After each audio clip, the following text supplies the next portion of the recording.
যখন কোন বান্দা সূরা ফাতিহার একটা করে আয়াত বলে আলহামদুলিল্লাহি রাব্বিল আলামিন, সঙ্গে সঙ্গে আল্লাহ জবাব দিয়ে বলেন হামিদানি আবদি, বান্দা তুই আমার প্রশংসা করলি।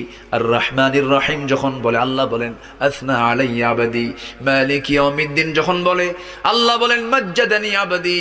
এরপরে যখন বলে ইয়াকা না'বুদু ওয়া ইয়াকা নাস্তাঈন পর্যন্ত যখন বলে আল্লাহ বলেন বান্দারে তুই আমার কাছে কি চাস, প্রাণ খুলে চারে বান্দা।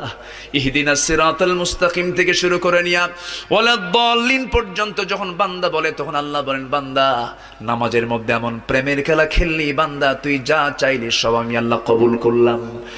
ওই বান্দা যখন রুকুতে যায় আল্লাহ তখন অস্থির হন।